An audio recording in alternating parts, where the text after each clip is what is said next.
যে মানুষটিকে ছেড়ে দিতে চাচ্ছেন, তার আগে একবার হলেও ভেবে নিন ওই মানুষটাকে কিছুদিন পর অন্য কারোর সাথে দেখলে সহ্য করতে পারবেন তো? সকাল থেকে রাতে ঘুমাতে যাওয়ার আগ পর্যন্ত যার পাগলামিতে আপনি থাকতেন,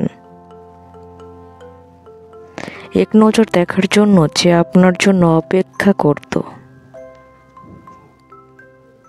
সে মানুষটাকেই যদি অন্য কারোর জন্য পাগলামি করে, তখন মেনে নিতে পারবেন তো? একটু পরপর যার ফোনে আপনার মোবাইল বেজে উঠত, কিংবা আপনি দীর্ঘ সময় আড়াল হলেই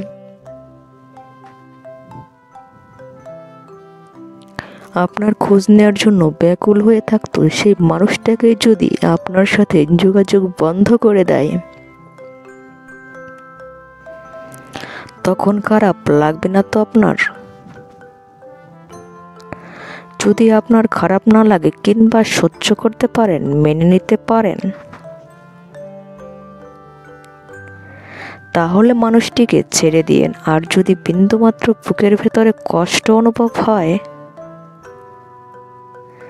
তাহলে সময় থাকতে মানুষটিকে আগলে রাখুন। জানেন তো, সবাই থেকে যেতে চায় না, যে থাকতে চায় তাকে যত্ন করে রাখতে হয়।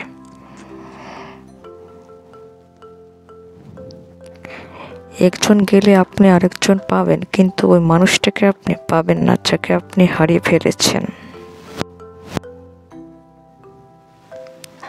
ছোট এই জীবনে একাধিক মানুষের চিঠি নিয়ে বেঁচে থাকা যায় ঠিকই, কিন্তু ভালো থাকা যায় না। জীবনে কোনো একটা সময় আপনি ঠিকই আফসোস করবেন, কাউকে কষ্ট দিয়ে, আঘাত দিয়ে, ধোঁকা দিয়ে কিছুদিন ভালো থাকা গেলেও আজীবন ভালো থাকতে পারবেন না। আপনার দেয়া আঘাত কিংবা ধোঁকা কোনো একদিন ঘুরে ফিরে ঠিকই আপনার কাছেই চলে আসবে, হয়তো বা অন্য কারো নামে, নয়তো অন্য কারো ঠিকানায়। প্রকৃতি ছাড় দেয়, কিন্তু কখনো ছেড়ে দেয় না। কাউকে না ঠকিয়ে বরং যে থাকতে চায় তাকে যত্ন করে বেঁধে রাখুন। আজ হয়তো মানুষটা আপনার মনের মতো হতে পারছে না, তবে আপনি পাশে থাকলে মানুষটি একদিন ঠিকই আপনার মনের মতো হতে পারবে।